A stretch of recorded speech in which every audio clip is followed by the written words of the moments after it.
What we found, though, is our stories are much more engaging because you're talking about these characters. And the characters, as Craig always says, are Batman, not Superman. So there's good and there's bad and there's nuance and there's texture to these characters. And that's what we try to bring. And that happens everywhere. But it certainly happens in places like Alabama Village. And when you're in a really dark place, you see those brightest lights a lot more poignantly.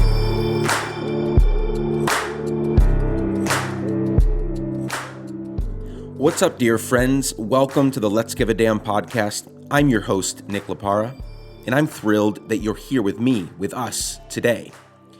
My family and I have been self-isolating for 25 days or so at this point. As far as we know, our kids won't be going back to school this school year. To be honest, I'm enjoying most things right now, as odd as that may sound. Now, don't take me wrong. There is a tremendous amount of heaviness and sadness, and we don't know what's going to happen this day or this week or this month. We don't know when this is going to be over. But here's why I'm enjoying things. I'm enjoying more time with my kids, and that doesn't mean that I still don't have moments where I'd like to ship them off to their grandparents' house. But we're having fun. We're doing things that we don't usually get to because I'm home more. You know, if I'm honest with you, I lost about 75% of my income when the coronavirus came in and shut everything down. Most of my income is in speaking and events for myself and for other people and organizations I manage.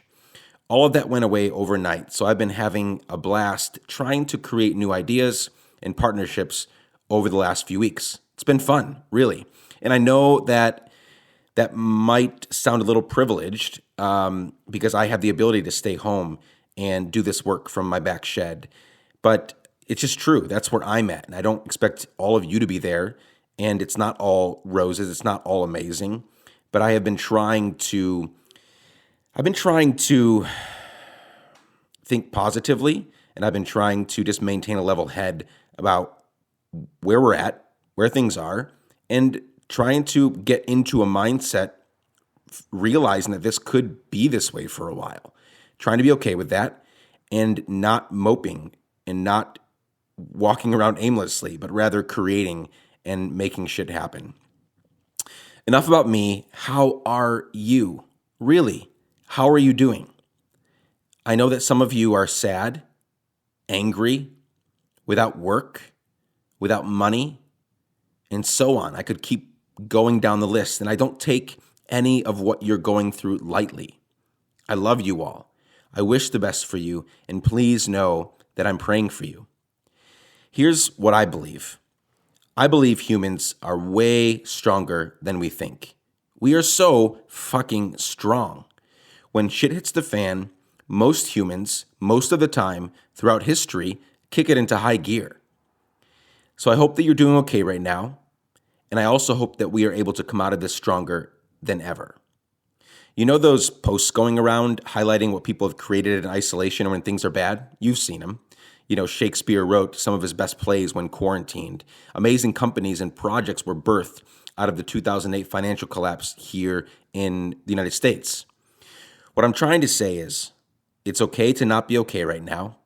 It's okay to not be hustling all the time.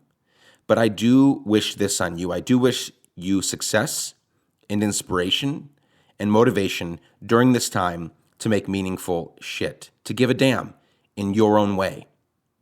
And if you're looking for something to do during this time that will help you become a better damn giver, this podcast episode, this conversation will help you.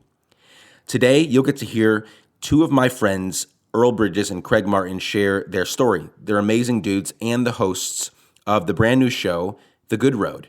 And when I say brand new, I mean brand new. If you're listening to this on Tuesday, the 7th of April, when it comes out, it'll be airing in Indianapolis tonight on PBS, and it'll continue to release in markets all over the country, all over the place over the next few days and weeks. You can find all of that info and more at thegoodroad.tv, and we will have that link and more in the show notes. I'm purposefully not telling you much about the show because we're going to get into that in the conversation. I had a blast talking with these damn giving fellows. Quick note, though, regarding our conversation, we couldn't find a quiet spot to record when they were in town recently, so we ducked into the corner of a hallway at Opryland Hotel here in Nashville where they were staying. So, you'll hear some weird noises, you'll hear some weird stuff, hang in there. It's a good conversation, especially since we each drank 3 or 4 very overpriced beers during our chat. Let's jump right in, shall we? Here's my conversation with the hosts of the Good Road docuseries, Earl Bridges and Craig Martin. Let's go.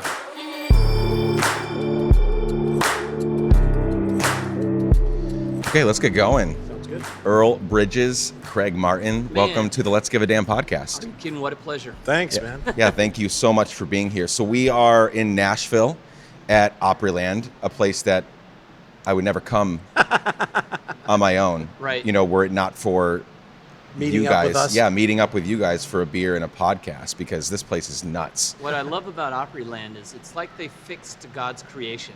It's all of It's the all rest that it could have been, inside. but just, reimagined. Yeah, it's something here. There's more plant life in this building than there Right. is in Nashville outside of this building. So No, it's a bizarre thing. We're here for the National Religious NRB. National Religious Broadcasters. I was told yesterday that I'm the bad boy of NRB. I don't know exactly what that means, but well, let me describe for everybody what we're looking at here. There's a whole lot of white people. There's more dresses than I've seen in a long time, a lot more skirts. Right. And The bars are empty. the bars are empty. And and you have red, Tennis like shoes. very red tennis Sneakers. shoes. And you've got the one earring thing going on, so, and you have a lot of bracelets, whatever. You're the bad boy. This is the Southern Baptist missionary kid that went yeah, wrong. yeah, Yeah. exactly. It's very much that. Whenever you do want to say something, maybe just go back and forth so Yep, it catches okay. a little more.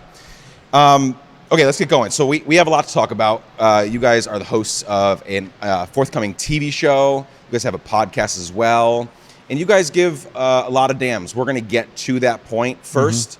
You guys have known each other for a really long time. Why don't you start, Earl? Yeah, Tell so- me where you came from. Backstory is, so I moved to Bangkok, Thailand when I was 9 years old. Dad was an Air Force pilot. So that was Vietnam era. We were there when Saigon fell in 75. But Craig and I both went to the same school, the International School of Bangkok. And really, that's where our paths crossed. Yeah, and so I was born and raised in Bangkok. My parents are Southern Baptist missionaries, as we referenced. Graduated from high school, and in 1984. And yeah, You're old, bro. I'm old. No, you're not old. เราพูดภาษาไทยด้วยนะฮะ Yeah, we speak Thai. So you said you were born there? Yeah, I Or was no? born You were in- born there, and were you born there or no? You No, went I there was when you were- born on an Air Force base in South Georgia. So Okay. it's always hard when people say, where are you from? And that's where I have to say, that's where I'm from. But from there to Philippines, to California, to Thailand, and a lot of time there. Yeah, I was born in the Seventh-day Adventist hospital, and since I wasn't born on a base or something, my parents actually had to apply for citizenship for me. Oh, okay. Yeah. So I, one of 12 kids, I was born in New York, but raised in Guatemala from 9 to, when I got out of high school. So I always tell people, because I came from, not like New York City, I came from a little state or a little city in that wonderful state that a lot of weird things happened in that state, in that city. And so I don't usually tell people that I'm from Rochester, New York. But I do tell people that I'm from Guatemala. So you're good to tell people whatever you want. Yeah. So you guys knew each other. When did you guys meet? Well, we probably met, back in the day, but we really got to be close kind of in the high school years when we were both in Thailand, and we were spending a lot of time on the bench in the basketball season. So we both played basketball. I'm 5, I would like to say 5'10", but I played center a lot of my years. Yeah. Yeah, so You're a little taller. I'm a little Craig. taller. International School of Bangkok, but my joke is that you get to know somebody on the bench, and I would always be like, "Oh, Earl, that's so cool. That's really cool. Oh, I think we just scored again. Oh, all right." You weren't even- We you weren't the coach. Put us in right now. You were fine being on the bench. Now, you guys are in your 50s now, right? Not Is yet. No, not yet? Whatever, dude. I hate this. This is the worst line of questioning already. What is this, a police lineup? no. And all of a sudden I have to explain, How- where were you back how in old are you? 1965? 54. 54. But you guys look great. Yeah, we say 54 because we're cool. You're 54. And around-ish there? 53. So you guys have known each other I didn't want to point out your age, even though you guys are super young and you have so much Decades. life ahead of you. You guys have known each other for like 40 years, Yeah. over 40 years. How are you still friends after all this time? Like what is bringing you guys together 45, years later? Well, I hate to give a shout out to social media, but really Facebook is how we kind of stay connected. Okay. And we had not seen each other since we graduated. We graduated different years from the International School of Bangkok. And then I actually got laid off from the organization my parents worked for. I was a communications director there. And when I got laid off, Earl was like the first person. Hey, man, I got this company. I want you to go film with me and a friend of ours who we grew up with, Patty.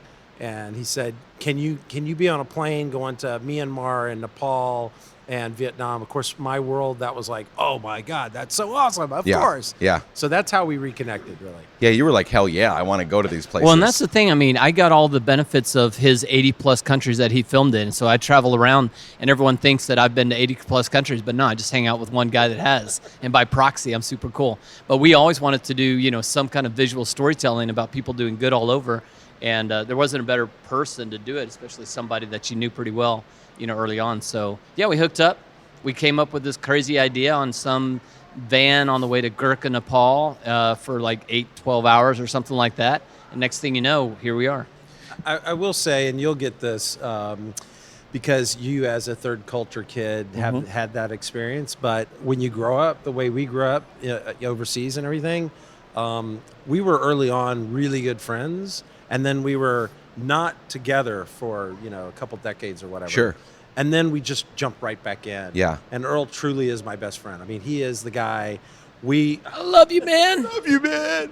So he's my best friend. And so but again, we just picked up right kind of where we left off. Yeah, growing up, in similar, places, knowing the things you had to go through to learn a language, learn a culture, like you really connect with those people and resonate. You don't forget that shit. You know? And actually the thing about, growing up, both those missionary kids, so Dad was first Air Force, and then when he got out of the Air Force after, his retirement, I was a missionary kid as well. So, I mean, there's that bond, even though he was Southern Baptist and he probably won't be in heaven, but we still feel that connection, as a Church of Christ kid as well. It's different than when you know how you meet someone in like some other country, it's another American, and you're like, oh my God, I'm also from America. Where are you from? Well, I'm from Kansas. Well, I'm from Texas. And we never would be friends otherwise. Yep. When you have a shared, background of, being in Thailand for such a long time, coming from that same type of environment, I think that's one of the things that solidifies a long-time relationship. Well, and there's a part of life that we just started with, which is a sense of belonging. I didn't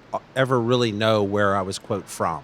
Sure. Because when I first went to school at Baylor, you had to kind of put on your beanie. You had to write on your beanie where you were from, and I put where my parents were from, which was Louisiana, and I had only spent like over the years like 3 years total in Louisiana.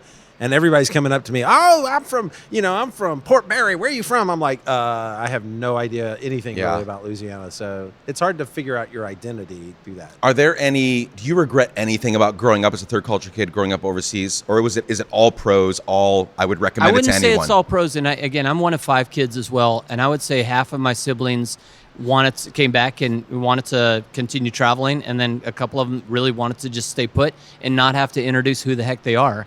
On that. So I think there's, that. But I was in 11 schools, from, kindergarten through, my senior year. I guess so. That. You bounce around. And that for me was an opportunity because I was not a great kid in a lot of those schools. So every one was a rebirth.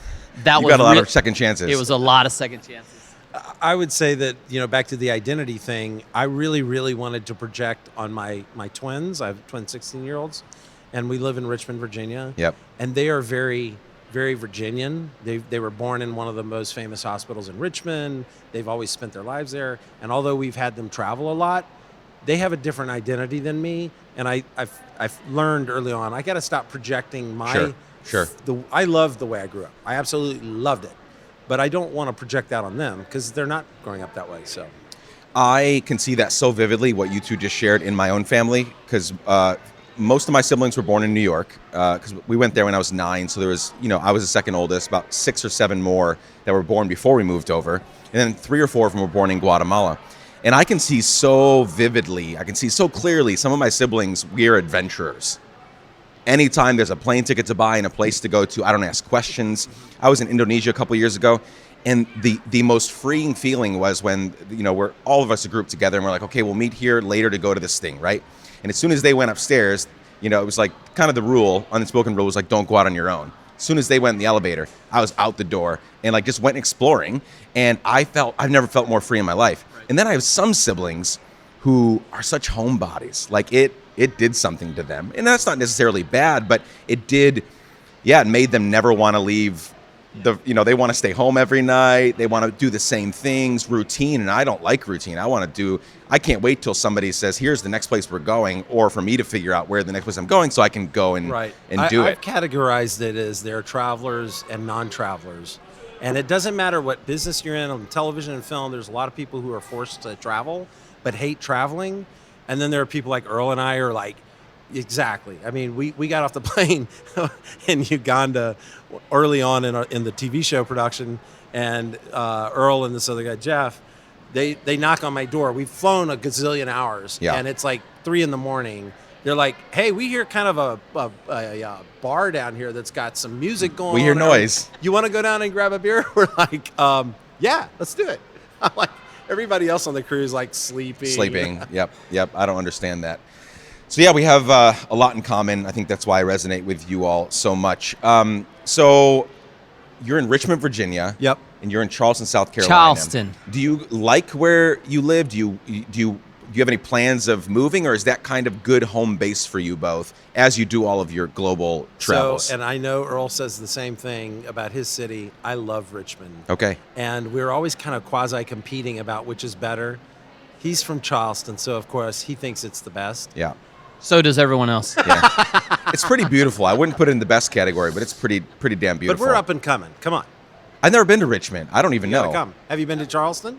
Yeah. Oh, yeah. Of course. And I've been to have. D.C., but I haven't been outside, around the Yeah. D.C. area. So You know what makes it work? I love Charleston, and it's on the coast, and there's a lot of nice things about it. But for this line of work, when we're traveling quite a bit, if you don't have some kind of support anchor somewhere that is comfortable where they're at, it's a great place for my wife and my daughter to grow up, and them being happy and close is really the only way that this stuff works at all. Yeah, I would say the same thing. And, one of the things about both Richmond and Charleston is they're little big cities, meaning Sure. that they actually have a lot of opportunity. You can go to the symphony. My wife and I go to the ballet all the time. It's excellent. But, I literally can get to most places in Richmond in 20 minutes. There's not much traffic, things like that. So you get the access without all the headaches of a really large city. I'll tell you, for season 2 for The Good Road, we're going to do a couple more domestic stories, and one of which we're going to do is in Charleston, one in Richmond, and one in Austin. But you're going to start seeing Charleston and Richmond in a very different light than what you see. Because it's not hard to look from afar at Richmond and say, okay, it's just a line of Confederate statues, all the way down Monument Avenue. Right. Or Charleston, where you feel like you kind of know it from the outside. There's a lot that happens in both cities that's super cool, and I think that's where we spend more of our time. Yeah, there's I would say a commonality between Charleston and Richmond in that they're often pegged as slave cities and cities of racism and all that stuff. But they're actually like the cities we live in, Earl and I in our cities, are progressive. People are cool. We go to some cool clubs and whatever it is. It's just a very different life. And people from maybe, I'm not even going to say where, but people who aren't from that part of the South think they have a different narrative for both those cities. And that being said, you live in Nashville, brother. I know. I mean, this is the bachelorette capital of the world. That's why I want to leave. No, That's what I'm saying from the outside. I mean, you look at Nashville. We went to some honky tonks. We took some Dutch film producers with us, and they wanted to see what real Nashville is like. So they wanted to go down, Broadway. Yep. That's not real Nashville. That's No. That's real nowhere. No, small percentage of Nashvillians actually do that shit. Right. Well, it's funny because so we went to this place called what's it called? No, not Roberts. The first place, Wild Coyote anyway. So we in went East Nashville. Crying Wolf. Crying Wolf. Yeah. Crying Kind of Wolf. a dive bar, like cool Yeah. hipster dive bar. So we Yeah. went in there, and there weren't that many people there. No. We were explaining to the Dutch guys. We're like, that's because it's a Wednesday night or Tuesday night on the middle of the week, and the people who come here are local Nashville. And so they're not going to do the tourist thing. They're going to go there, but they're going to do it when they're not. Yeah, Thursday, doing, Friday, Saturday night. Yeah. Working night or whatever. And then you go to Robertson, it's almost all tourists, Yeah. But that's kind of what the Dutch guys wanted to see. Yeah. Actually, the better place, again, shout out to Nashville, the American Legion that night. That was the most kind of bizarre Tuesday night, American Legion, and whatever that area was that we were all East at. Nashville, yeah. Oh my gosh. Yeah, that was Yeah. wild. It was super hipster, but then there were like old people, and Yeah. everybody was mingling and dancing, and Yeah. it was a And really that's gotta fun be- environment. And that's got to be 90% Nashvilleian. I mean, it's got to Yeah. be largely locals, but Yeah. it's a subsection of this city that you never really see. I think I'm missing what you all have found in Richmond and Charleston, because we've moved so much as a family. Oh, I've moved my whole, I did 10 years in Guatemala, then I did 6 years living voluntarily homeless all over the world. And then when I settled down, got married, it was Harrisburg, Pennsylvania, Minneapolis, Minnesota, Tacoma, Washington, and now here in the last 11 years. And that's not enough time to find like real roots, right? I'm tearing them up just as they're really getting into the soil. Yeah. And I don't know why that is. We're actually trying to really figure out, like, we want to find home. It's not like we're trying to avoid finding home. We just don't know where we belong. I mean, half the days we want to leave the U.S. and never come back. Right. And the other half, we're just like, I don't know where we want to. I think most, and you'll understand this from years ago when your kids were younger, but with our young kids, we're like, where do we want them to grow up? It matters somewhat because you can find great kids anywhere, suburbs, city. Like, it doesn't determine everything, but it does determine some things, Right. where you grow up. Yeah. Suburb, downtown, on the outskirts, if it's a multicultural, multiracial neighborhood, or if it's all white, like, that does determine some things. Here's the litmus test, or here's the test. Where would you live if you didn't have to live in Richmond? There you go. If I didn't have to live in Richmond, Bangkok, probably. Or in the States? In the States, it's hard to say. It would definitely be, I might live in Charleston, actually. I think New York City, man. I love New York City. Yeah. Well, so the only problem with New York is, and okay, quick story. So we were. There are no quick stories with Craig. I know. I Go. think We got no time we'll frame. put a little, header on this thing. So, me and a guy named Carlos Chafin, who runs all the audio supervision and audio work on our show, The Good Road, and a guy named Mark Lambert, who's a VR guy who made his big name in Hollywood working on running animation teams for companies that were doing things like Harry Potter films and stuff. So the three of us are sitting in this little coffee shop near the studio where we're going to go do some work. And this woman walks in and she's overhearing us, and she says, I said to her, I kind of ran her off because we were sat down with our coffee and she got up to leave, and she goes, I said, well, sorry to run you off. She goes, no, I was eavesdropping. She goes, I'm actually from New York, and I work in the business in LA, but my mom is ill, so I had to move to Richmond. And she said, and quite frankly, there's nothing going on in TV and film in Richmond. And the three of us looked at each other laughing because it's a community there that's tight. We all know each other, and they're doing things like in your studios where we work. They're doing things like Homeland. Audio post on Homeland things. I mean, they're big projects.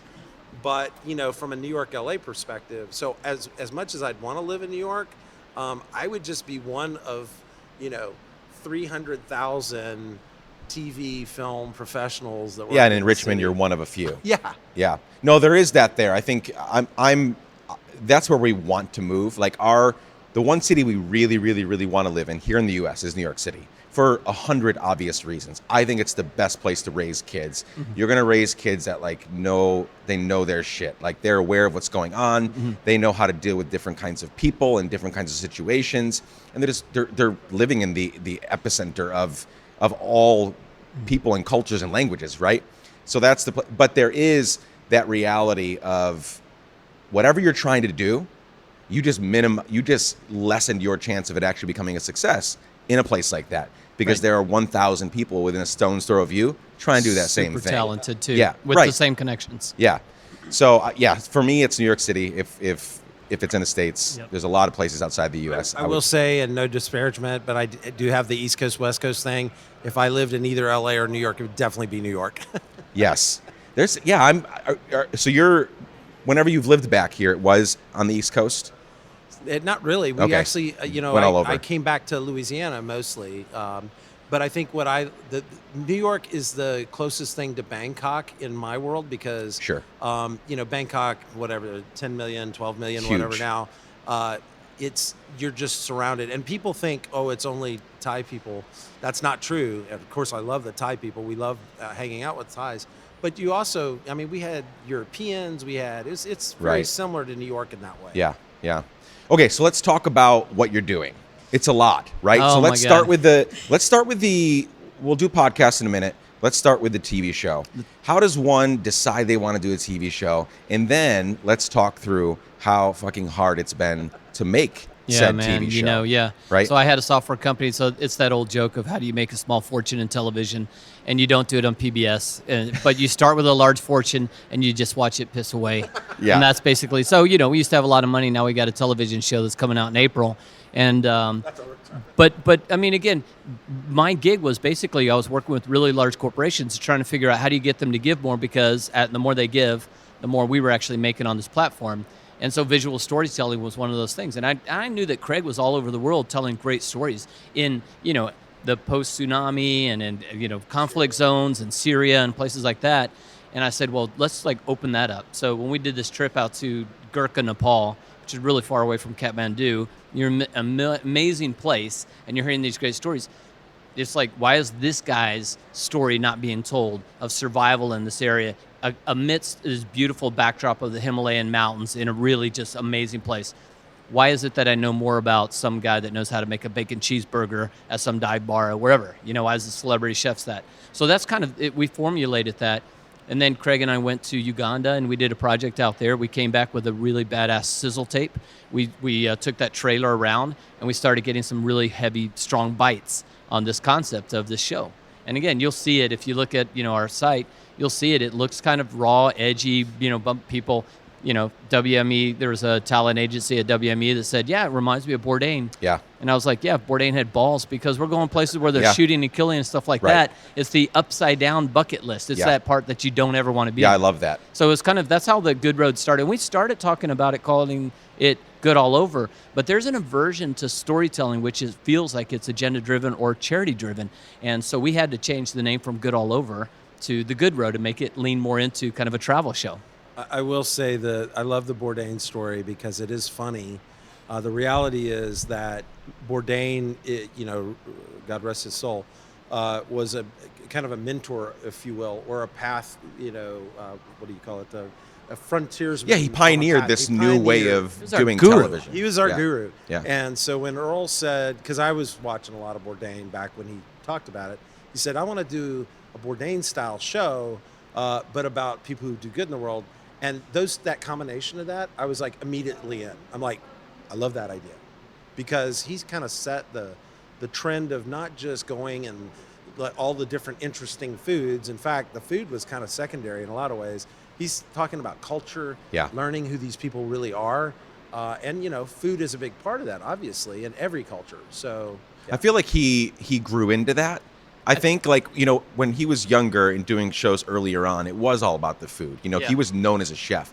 As he evolved, even up to the moment of his death, he became like a real true storyteller, and he did so. I actually didn't think that he was a better listener than he was a talker. He didn't Yeah. talk all that much, and when he No. did, you're like, that wasn't that smart what you said. But he was so good at just listening and seeing what was going on around him, and then piecing things together that way. Right. He Yeah. wasn't just talking all the time, rattling stuff off. He was the one just taking it in. Yeah, and so that's a lesson, right? You just shut up and let the smart people talk, with their own anecdotes and, whatever. He did good on the VO. He always had in his last, sections, he already started off with a 1 minute kind of overview, but Yep. that was VO, that was scripted, right? Yep, right. The rest of it was really in that side of it. We try to let, it's hard just to talk about the optics of this. Yeah, please. I don't know if people know, but both Craig and I are white.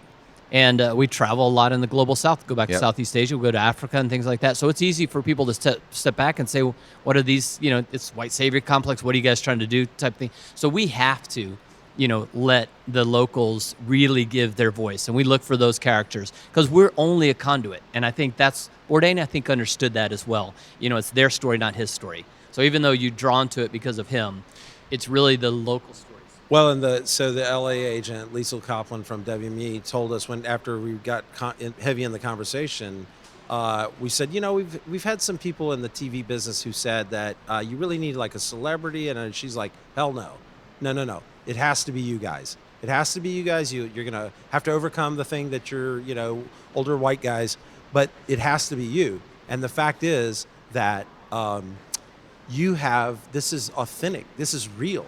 We grew up. Earl built a business around, giving through charitable giving.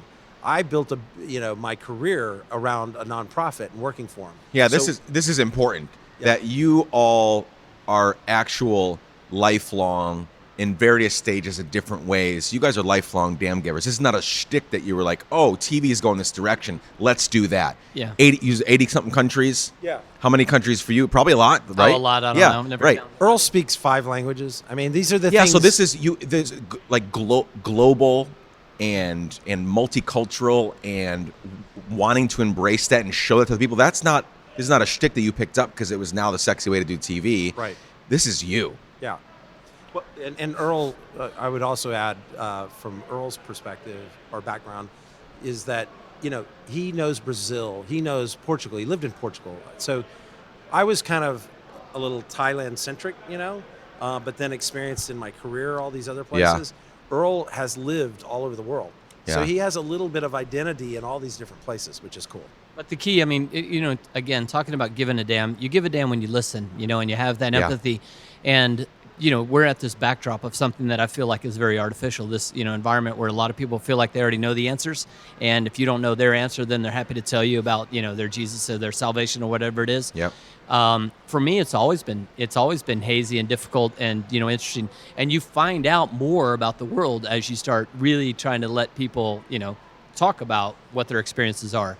And so that empathy, I see, again, back in Bourdain or any good storytellers, I think that curiosity is something that we've been able to maintain. And that's one of the things that I like about Craig. It's like we're walking in and we feel like we know what that story is.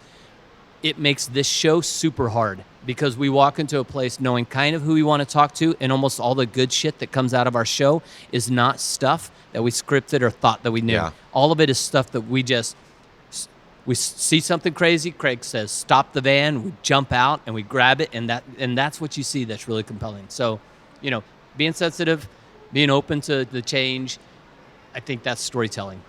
A lot of storytelling and has showed us today that you want to be the guide, not the hero, right? The people viewing, the people listening, receiving are the hero. You're the guide, showing them where to go, right? Did you guys ever struggle with that, like not knowing, maybe not fully recognizing that you were the guide and not the hero, or did you always, because of growing up in this, you kind of recognize your place? I think we understood what the importance was. We actually worked with, we talked with a production company, Joke and Biagio, and they made a really good point early on where they said, Joke said, she was like, you got to make sure that you're bringing the audience along and they're discovering it with you. So one of it is you have to be open to the discovery, and 2 is you got to figure out a way to make that visual transition so that the viewer feels like they saw it the first time just like you did. So that's a lot of what our story is. It's like, all right, grab the cameras, let's go see what's up over in this area. And so we, I think, have gotten better. I know I've gotten a lot better on the interviewing side. Yeah. I tended to already think I know what you were going to say and talk over you, just like you just did right now. And yeah. No, but it's so there's a lot that you kind of learn on that, but it's still an art. And we are a counterbalance, and I think part of the fact that I'm still very much connected to my faith. Earl's discovering that path or thinking about that, but we have different perspectives on things like faith and stuff. He tends to be kind of witty and snarky with things. I'm the big crybaby. I'm always like crying when somebody tells me this horrible story. I think they're a good team. I think I was about to say at the end of the day, everybody always says that, but at the end of the day, the fact is that we have discovered stories like our Alabama Village was very near and dear to us. We have discovered things like, actually, there's some redemption and validation in the lives of drug dealers. Like, these are kids who are worth something, And when you get that kind of perspective, we got one time this old guy in a truck pulls up. He's like, "What y'all doing?" We're like, "We're filming a TV show and we're doing it about Alabama Village." And he's like, I'll tell you what the problem is. You just get rid of all the drugs in there and everything's gonna be a lot better. It's like, not the generational poverty, not the fact that a lot of the kids don't even have birth certificates because they were born in a house that doesn't have electricity or running water. No, it couldn't be any of those things. It's only the drugs, and that's because they're bad people. We hate that, the narrative that people think. And it's hard to make a travel show when you're taking people to places like Alabama Village. So, I mean, again, commercially, when we later talk about this, it would be much easier to go to exactly the places and have the hotel set you up and you're just extolling the virtues of making people want to go. What we found, though, is our stories are much more engaging because you're talking about these characters. And the characters, as Craig always says, are Batman, not Superman. So there's good and there's bad and there's nuance and there's texture to these characters. And that's what we try to bring. And that happens everywhere. But it certainly happens in places like Alabama Village. And when you're in a really dark place, you see those brightest lights a lot more poignantly. I mean, it's just like, I like to say that's why you see stars only at night, because you need that contrast. And that's really what makes you fall in love with the stars, So your show comes out April 6th. April 6th. Yeah, April 6th it'll drop nationwide on all your PBS stations. So it's one of those check your local listings. Yeah, and we'll link to all of that. I'll link to the trailer definitely. Tell me about season 1 though. I know we're gonna hopefully see season 2, 3, 4, 5, and 6. But for 1, what are we looking for? Where do you go? What kind of stories are you collecting? So most of because of our connections, we know people all around the world. We know people who work for World Bank and all that stuff. So we were heavy into international. So it's Uganda, Kenya, Tanzania, Thailand, of course, Myanmar. And then we have this one domestic show, which is Alabama Village. I like to say we film all over the world in parts of Alabama. Very compelling pitch. I don't think most TV professionals, if they said, we've got everywhere in the U.S. to look at, let's go to Alabama Village. That seems like it makes sense. No, but seriously, it's one of our favorite stories. And so the next season, though, we're going to lean in, as we referenced earlier, a little more domestic as well, because I think it's important. Part of the whole idea that, well, these are people over there that do such amazing work, and someday I could be like that and do that. No, you can start tomorrow in your backyard. That's important. And that's kind of the format, too. So, yes, it's a location, but also it is generally people that are doing good. So sometimes they work for nonprofits or charities. Sometimes they're with social impact companies. Sometimes they're with, technology companies that are just enabling, all of the global south to have access to the internet, which is going to democratize education and the rest of it. And so we're just looking for those people that are actually that give a damn. Yeah. I mean, honestly, it's just like that. Yeah. It's just like, who is it in this area that's doing something that's not only putting their backs into it, they're putting their hearts into it, and they've got a story to tell. And it very much pivots on characters. So every episode, you'll kind of see a place, and then you'll see a couple people, and then you'll see what it is that they're doing. And because it's only a half-hour show, you only really get introduced to it a little bit. But I think every story, you're just like, well, what the hell happened to Jesse? Or where's Eric now? Or what are the brick guys doing? Or what's that biggest elephant Tim doing? So that's kind of the format. And the part that we love is, and the part that's kind of, I love about the give a damn part of it is that, so it's not what you think necessarily of who the people are that are doing these things. You might run across an atheist couple like we did in Uganda, who are both from the UK, from London. They could be crushing it back in the UK, but they've decided to work at this regional hospital in a remote part of Uganda, and they love it. It ranges. Of course, there are faith-based people too. That's the world I came from. So, but not just Christian faith. I mean, we get it's every faith. That was one of our favorite characters. Is this kid Jojo, and he has a punk rock band called Rebel Riot. And they made a German company made a film about him called Punk is my Buddha. I think that's so great. He's in the show. Yeah, he's in. Which episode? That will be Yangon. Yeah, but I'm trying to think. Is that the last? Oh, sorry. I always forget that part. Yangon, Myanmar. Okay. And so this is one of the most military oppressive governments in the world. And here's this punk rocker out, and I love telling this quick thing where he says, his comment is, I always criticize the government. We always sing about how bad the government is. They don't help the poor people. They don't help the people on the street. And we criticize. And one day I said, but I don't criticize myself. So he started working with Food Not Bombs and Books Not Bombs. And he literally, they don't have any money, but they figure out a way to scrape together money to take food to the street kids, to do education on the street. I mean, that's how beautiful is that story? that was one of the, I think, a pivotal moment for me years ago. And I stress it all the time in different ways on the podcast is, I am a Christian, unashamedly. It's taken various forms over the years, and it's, for me, it's constantly evolving, and I'm, figuring shit out. But I come from a Christian worldview, but there are so many great, not even good people, great people out there of a vast array of different kinds of faith, or no faith at all. Right. Or I guess it is a faith, but no particular. They have no deity that they're worshiping or whatever, like atheist or agnostic. But it's all kinds of people. Yeah, right. I grew up being not just spoon-fed, shovel-fed this bullshit that Christians are the only ones out there, as missionaries and doing stuff and rescuing people, and it's just not true. I travel around and see so many good, great people doing so many good things. And they're serving and adhering to this faith and that faith and that faith. Yeah. And just I have this renewed love for global all people because of that. I wish we didn't have the label Christian, because again, we say it one thing as if it's homogenous across all people. I told Craig today I don't think I've ever met a Christian. Not because I haven't met a person that's following Christ. I don't know what that label means because it's not applied. I've met a lot of people. I've met people that follow Christ, and people that call themselves Christians that don't follow Christ. Yeah, right.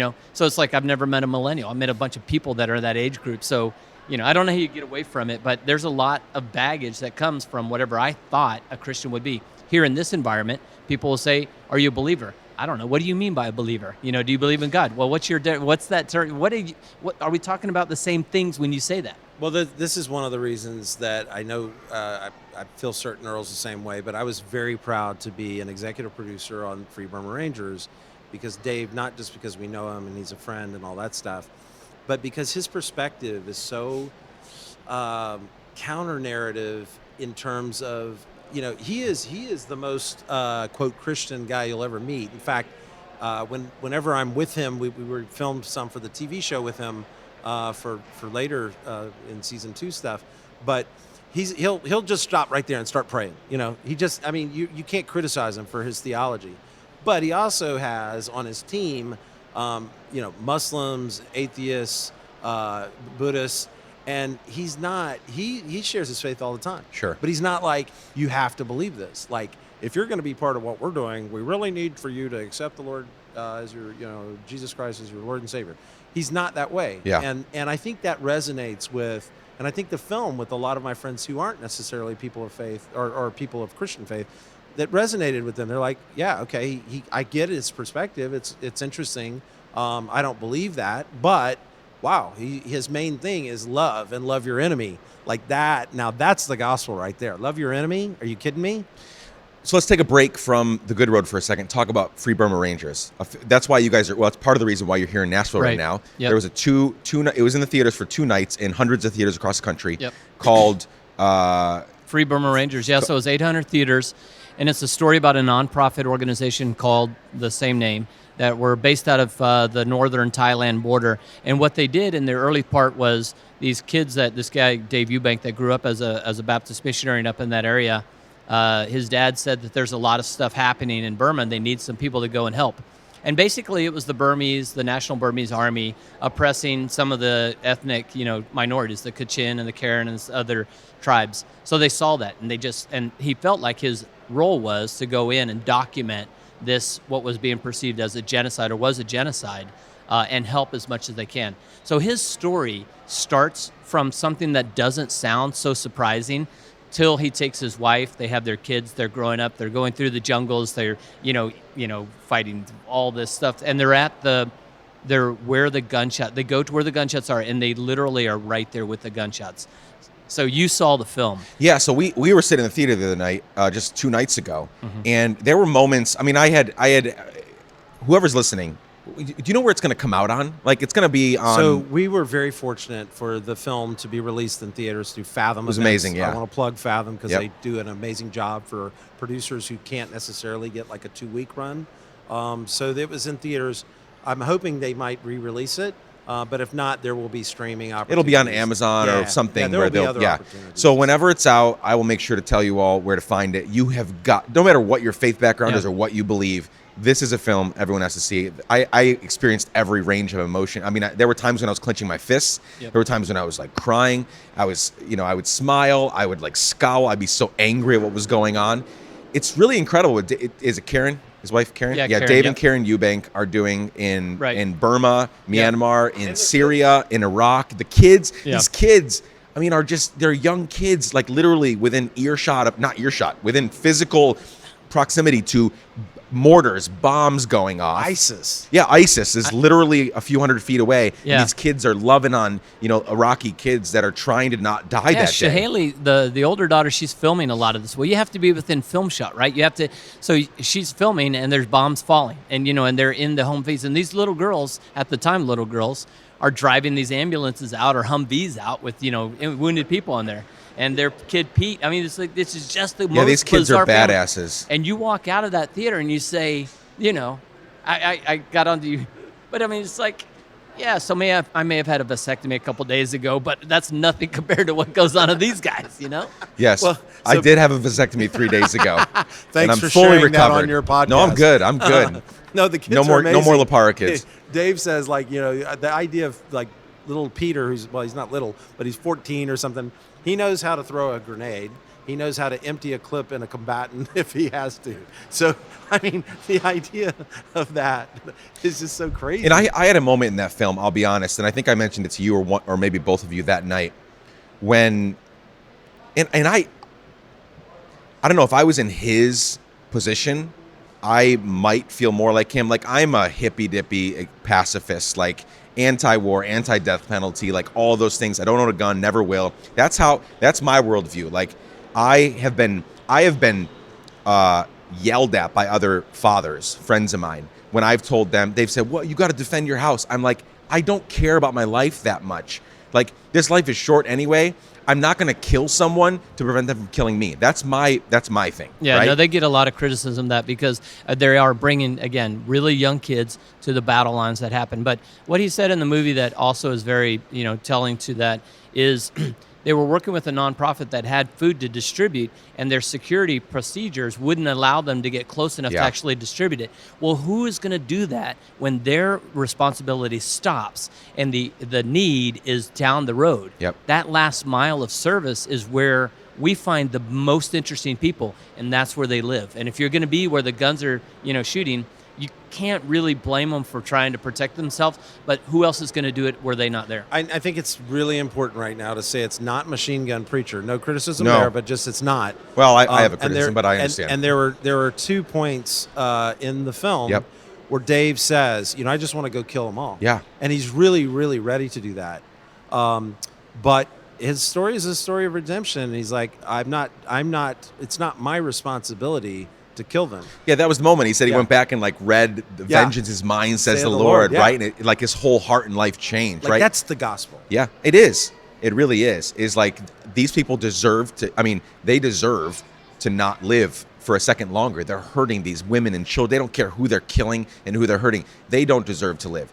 The reality is, we're all in that boat in some way, shape, or form. And he had a transformational moment in the film. That was the moment I was like, oh, is this dude going to really, is this going to be his new, worldview? Are we going to see him kill other people for the rest of the film? I was worried, honestly. And then when he sat down in the bed and was like, vengeance is mine, I was like, okay, that's real. Like, that's real shit going on. Spending time with Dave and his family, I will tell you they're as authentic as you get on that. So again, when you really know them, everything really resonates. It hypes it up. You know what the story, you even Sure. know what the ending is going to be, but when you get those pivotal moments where you're like, they're grappling with what I should do, and they can go either way. I think that's all of our lives, right? I think the problem in a lot of times in American Christian theological, structures is that a passage like "Love Your Enemy" doesn't really mean a lot, really. And when you see a guy like Dave, who has just watched a family that he was loving on, and they were having a great time, and they were going to be free from ISIS, and then they get in a tractor and literally 300 yards away get blown up and all killed. And that's when he's the most angry in the film. Insane, yeah. And then when you see a guy like Dave say, I can forgive them and I Yeah. love them, the people who did this, dude, that's intense. We have no excuse for anything that's coming our way, right? Like that's That's right. what it does is like anything that's coming your way, here in the U.S. or elsewhere, you can forgive them. Yeah. You can leave vengeance to the higher powers Yeah. and just take whatever comes, you know? That's why this Let's Give a Damn, I'm like, yeah, it's great to be on it. I kind of feel like I care. Then you see people like that, and I'm like, I'm so far away from where I need to be, that really go out there and, put it out there. So Yeah, and no. Like I've also said the same thing about me, because I've had other times in life where I was way more in it. Right now, I'm assuming the role of a storyteller, and you all are as well. That's fine, because there are so many people that don't have the experiences that we have, that are sitting at home doing way less than we are. And they need storytellers, people that can bridge the gap, people that do know what it's like to live in the global south and elsewhere, people that do have these multicultural background to then take those stories, bring them into their homes on TV, on PBS, podcast, or whatever. Well, it's really important to remember, and this is for all of our audiences, that yes, I mean, I had so many friends sending me notes saying, I feel ashamed. I'm doing nothing and blah, blah, blah. And I'm like, you don't need to feel that way at all. What No. you need to do is love your neighbor. Yeah. Like actually care about the Muslim person in full burqa in your life that you run across. And if that person is in full burqa and they're pro wearing full burqa, don't go around saying like, oh, it's such a shame. They're like, it's just so bad that they have to dress this way. Guess what? You know what? Mormons wear headdresses and stuff all the time. So there's this, I think this idea that you can personally in your life, in your world, not be mean to people and love people and treat them like yourself. It all starts at home. It all starts right where, if you're thinking about, anybody watching that movie or watching your forthcoming TV show or any of the podcasts that we do, if the result of that conversation, that dialogue, whether it's on a TV screen or in our ears, if that causes us to feel shame, that wasn't the goal, I don't think. No, I don't. The goal is start in your immediate vicinity. If you now feel like you want to go to Burma, right, and join the Free Burma Rangers, but you don't know your neighbor's, like the neighbor you've lived next to for 5 fucking years, you don't know their name, start there. If you've never been down the Asian aisle in your grocery store, start there. Yeah, wherever it's easy for you. There's so many things. And then when you tackle those small things, we'll see what life throws at you. But don't you dare think, well, now I've got to go over there to Iraq and help these, help the Iraqi military like Dave and Karen did and the kids. No, that's not your place. Like, they spent decades leading up to that point, right? Start with loving your neighbor. And by the way, a critical part of actually loving your neighbor or loving the person that you might not think is awesome is to actually see them as your equal. Yeah. No, I'm not loving that person because I'm just being a really great Christian, because that's what God called me to. No, you're loving them because you actually think that they have something to teach you, that they have value, like they're my equal. And yeah, they don't do things the way I do them, or maybe they don't believe the way I believe, but I can still say, yeah, you're my equal and I love you. That's hard to do. It really is hard to do. Yeah, super hard. TV show, podcast. Podcast. Is it Philanthropology? You nailed it, brother. So many people stumble on that. But I've known a about kid it for from like Guatemala. 3 years. There you Yeah, go. that's right. I've been in the conversation, so I love the name. Tell people. It might be obvious to some, but why the name and what happens in this podcast? Is it a supplement to the TV show? Is it like it? Very different? Tell us about it. Well, first of all, you come up with the name over a beer somewhere, and that's where you say, what are we doing? 3 beers in, and Philanthropology comes out. Yeah, and so, and actually the funny thing, my nephew said, yeah, that's my mom's favorite store. I think, no, that's Anthropology. Yeah. Not the same. But so the idea is that how do you expand out on some of these stories, and how do you let people tell their stories? Because quite frankly, on the PBS stations, you can't use some of the language that some of the people do. So it provides us an opportunity to explore their backstories a little bit more. We'd go into what are the motivations, because again, we sit back and say, why in the hell do you do this? Who does this? What's going on? What can you learn from it? That's very much the Philanthropology kind of mantra. But it is a companion piece to the show. We highlighted a lot of the same characters that you'll see in the show. So if you got engaged on the show, then you get to hear them in their own voices. And we give them a lot more latitude to explain what it is that's going on. I mean, you can't in a national television show that is meant to be, they call it edutainment. Like, you're going to learn something, but you're also going to have fun along the way. You can't get heavy into the white savior complex. I mean, it's just not possible in that format of show, a travel show. So it allows us to explore topics that are kind of subtext in a lot of our shows, but we can actually dig in with some experts and people who are, really whatever part of the field they come from. and get into things that we love talking about. And a dirty little secret is it actually helps us to vet people before we fly all the way to Uganda to find out they have no perspective. They're just boring as hell, and they're not TV ready. Right. So again, it's another area for us to really explore. But I would say again, if people have good stories, I love them. If we can't stick it into the episodes themselves on the television show, tell us your stories. Shit, we'd love to hear those stories. Yeah. And we'll kind of put those into philanthropology or some of the other areas. Philanthropology is out now. It's out now. We've been doing, we'd go bi-weekly, so every 2 weeks. So we're into our 5th episode, so it's nascent. We're trying to build up, enough of these stories so that when the television show actually drops, you're like, oh, where else is going on? You can actually see some of these people. But we'll do that, and continue on. We got great sponsors on the podcast. The thing I would say is like the most recent one that just dropped last Tuesday that Earl really kind of developed and pulled together. We were calling it an anti-poaching, but then we started realizing, and Earl started realizing, that a lot of the conversation was not just about poaching. It was about animals and kind of the rights of animals, but also the perspective of, this guy, Philip Glass, not the musician, but he has a farm or ranch basically where you can go shoot big game. So like not just big game, exotic big game. Yeah.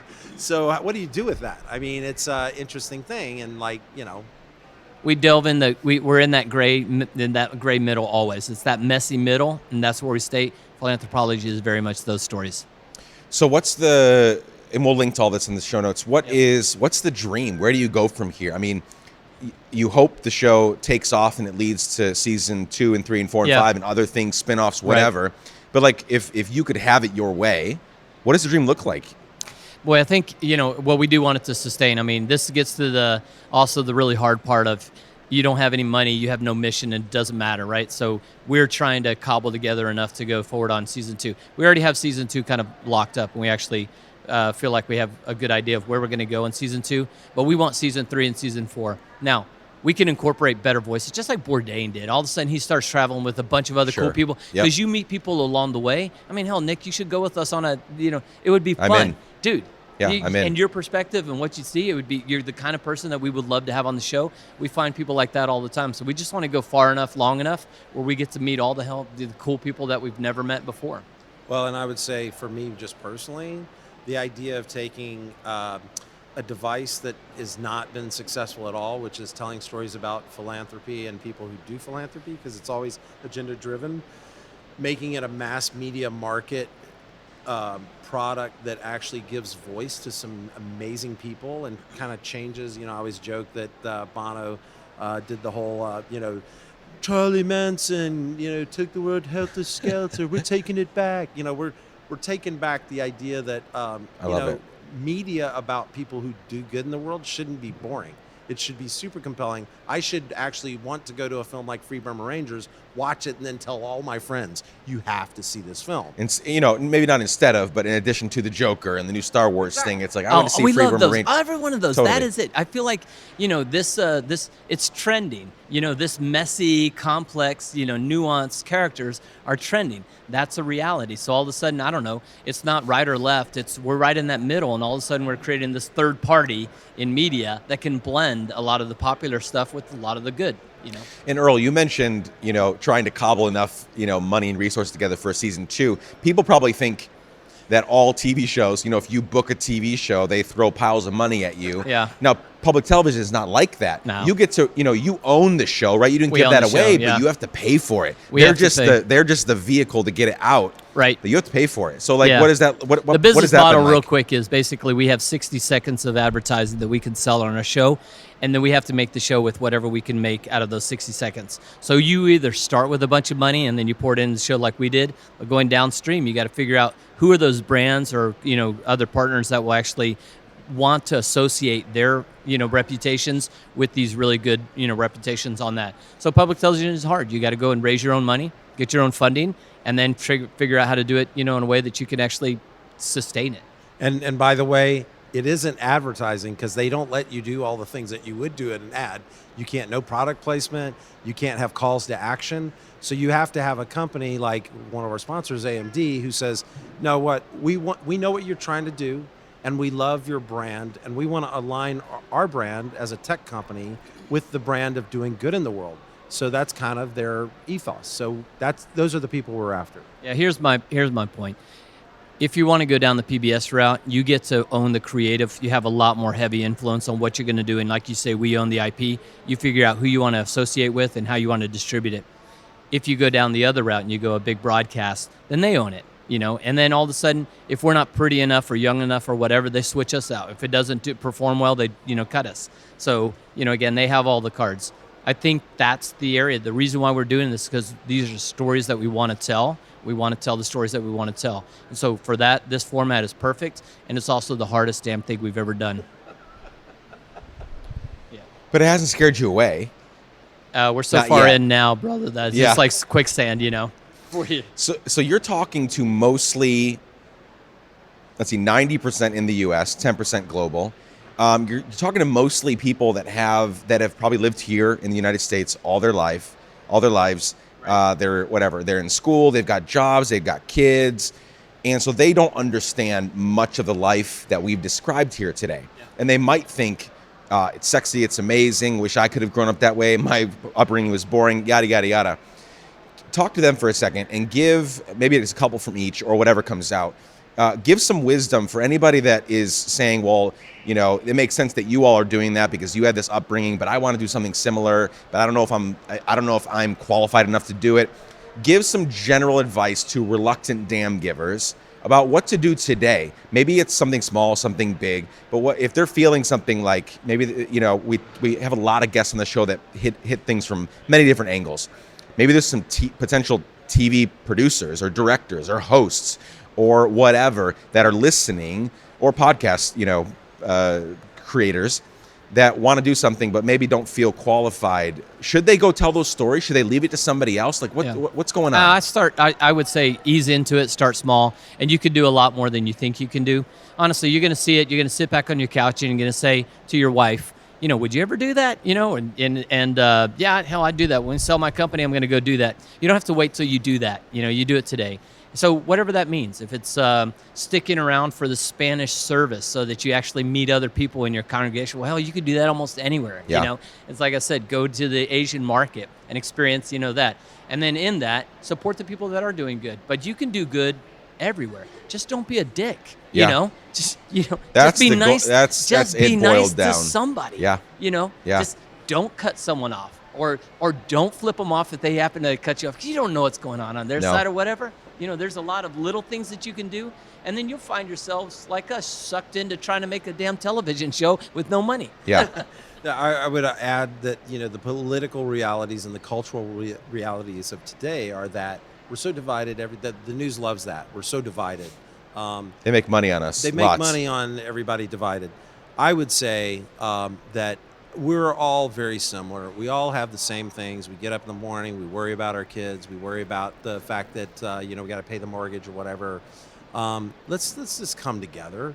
Let's decide that we are actually going to help our neighbor. Let's help, and we can do it together. By the way, I don't care if you're a Trump Republican or a left-wing liberal. We can come together and solve some things. We can actually solve problems in the world that are massive and have been chronic for generations. We can do that, by the way, through things like technology. We have more ability now to do these things than we've ever had. And if we just kind of come together, I think it can get done. Take a couple pennies, stick it in to help fund these kind of storytelling podcasts like Let's Give a Damn. And then if you can't do it, you can certainly do that. Yeah, I mean, in particular, that's great advice. Particularly on the note of like if there's any aspiring like storytellers, man, we've got these amazing, all three of us have our phones right in front of us. These amazing, 12, megapixel, right, camera phones. Like if you want to tell a story, don't think that's 5-7 years down the road when you get into film school and you can get this nice whatever the 5D Mark 47 is at that point. You can film these stories. You have an amazing device. If you want to tell if you know your neighbor and they're, a refugee, an immigrant, a Muslim, or they're just a white neighbor that has a beautiful story to tell, set your camera up, ask a few good questions. Tell that story. Tag us and we'll follow you. Yeah. Do the little stuff. I mean, and it's so you simple. inspire us as well. It's so simple. Yeah. These little things can inspire a lot of things, and it goes back to the old church song. It only takes a spark, right? But I do believe. But that. it's true. It's true. I don't know about you all, but that's the only reason I do what I'm doing, is and it has happened many, many times over the last 2.5 years of doing this podcast, and now Let's Give a Damn growing, is the messages that I will get. They didn't resonate with the first 120 episodes, but 121, it got them. It got them. We're 132 episodes in. Like, it might take 100 for them to feel something, but then they did, and it changed everything for them. I get these DMs, I get these texts, I get these emails, and I know you will too. As your podcast grows and as your TV show grows, you'll get it where like maybe 4 episodes will go by, nothing. Oh, that was cool, and then 5 rolls around and boom, hits them in the fucking face, and they're like, life's like it's changed. I can't unsee, I can't unfeel that, you know. So it's a beautiful thing. You just got to keep going. I would say that, on my deathbed, we always talk about our deathbed, but even for my son or my daughter, that generation and stuff, I don't think anybody's going to get to the end of life and go, I'm so happy that I built that amazing 401k. No. I mean, they're not. No. They're not going to say that. They're going to say, I love my family. I knew this person that inspired me. I had a teacher back in the 2nd grade who changed my life. They're going to say these things. They're not going to talk about all the other stuff because guess what? At the end of the day, it doesn't really matter. No, it doesn't. Speaking of deathbeds, let's wrap up with this question. I end pretty much every conversation with this question. Hypothetical scenario, many, many years down the road. We'll start with you, Craig. Again, hopefully it's 50s. Maybe if Elon Musk figures his shit out and like helps us live a lot longer, we're talking 50, 60 years down the road, 70, 80. I don't know. Whatever. Methuselah was 969. Come on, let's go. Let's get back to that. Whatever they were drinking, I'll take 2 of those. But you're gone. You die, and for some odd reason, they've chosen me to eulogize you. So all of your friends and family are there, and I get to stand up front and honor and mourn and celebrate your life and your legacy. What am I saying? What do you hope that I say on that day about your life and legacy? I mean, I would say, I'm going to get teary-eyed here, but I'd say exactly, I would want you to say the same thing that I will say at my dad's funeral. My dad loved people genuinely. He cared about them. He made them feel special. He changed a lot of lives through just the work he did. And if I could have you eulogize me and say those same things about me, I would feel proud. I mean, there are parts of my life I'm not proud of. I don't think I'm a good or great person, but that part, I mean, I truly have so many friends who I genuinely deeply love, and if I could, be told, somebody could tell my eulogy, I would want them to say that. I love it. Same question for you, Earl. Gosh, these are hard questions, man. I'm glad it's the last one. I'll come up with 2 extra ones just because you said that. I think that it's, for me, people are going to know me as evil and they're going to know me as good and they're going to know everything in between. All I want them to walk away from, or all I want my contribution to be, is for someone to say, you know what, I understood people more, I was more empathetic, I listened more. That's it. Take from it whatever you decide. But he showed me some stuff that I wouldn't have seen otherwise. I love that. So I've been thinking a lot about life and how we guard our reputations and what people think of us so dearly. We're always trying to put the better photo on Instagram or whatever. I'm thinking particularly about Russell Brand. Here's a guy who has fucked up publicly all his life. I mean, the relationships and the drugs and the everything. And now the last few years, he's gotten kind of this renewed, like, he's on the right path and he's clean and he has this amazing podcast where he's genuinely like a really smart, wise, thoughtful guy. And good looking. So good looking. I'm very attracted to him. That is not a lie. The beautiful people. But are people going to remember? Like, people try so hard to protect their image, right? You said this. People are going to remember me as evil and good. We're all, like, what's the point? Here's what I'm getting. I've been talking about this with my wife a lot. What's the point of trying to hide everything and trying to make it so clean when people appreciate the process? You look at Justin Bieber. Here's another guy who's lived his life publicly since he was, I'm picking famous people because it's everybody can share that experience, right? We've seen Justin Bieber for a decade, right? Piss in buckets and like do stupid things, sleep with a prostitute and wherever it was in Brazil and like leave his monkey overseas, like all these crazy things, right? What are they talking about now? Like, he's clean, he's like shaping up, he's like has this relationship with Jesus, whatever you make of that. People appreciate the journey because they feel more comfortable with sharing their shit. and just being real throughout their journey, right?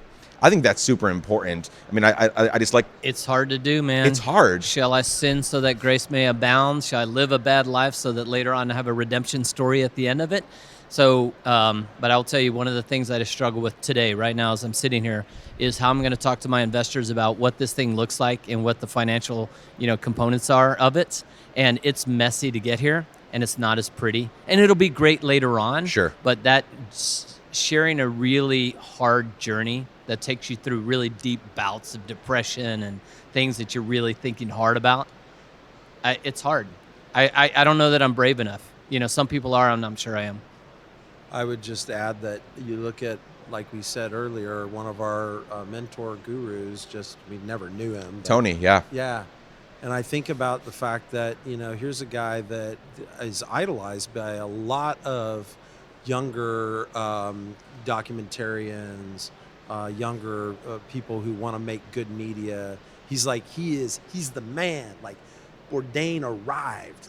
And then there was something so unhappy in his life that he took his own life. I mean, that rips you apart. So everybody's got stuff going on. Yeah. And it doesn't matter how pretty you are or how cool you are. Everybody's got stuff.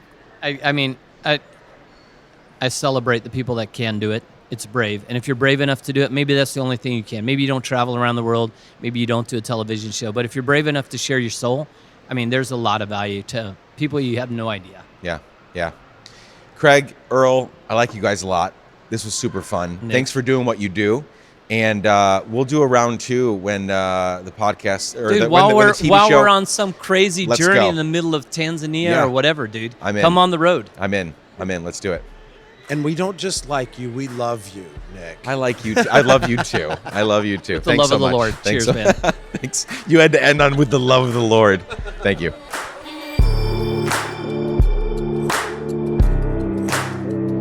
There you have it, friends. I hope you enjoyed this conversation, and make sure to check out thegoodroad.tv right now to see when their show will be available in your area. I've seen some of the show. It's fantastic. Make sure to follow the show online at The Good Road TV on Twitter and Facebook, and at The Good Road on Instagram. Please sign up for their weekly newsletter on their website. It's very informative. They'll let you know when different podcast episodes are out. They also have a podcast. You'll hear more about that in the show. And here's a cool tidbit of information. I'm on their podcast this week. It actually releases today on the 7th of April. So if you want to hear great stories, not just mine, but many others that they're releasing, please go look up the Philanthropology podcast with Earl Bridges and Craig Martin. I will also have those links in the show notes.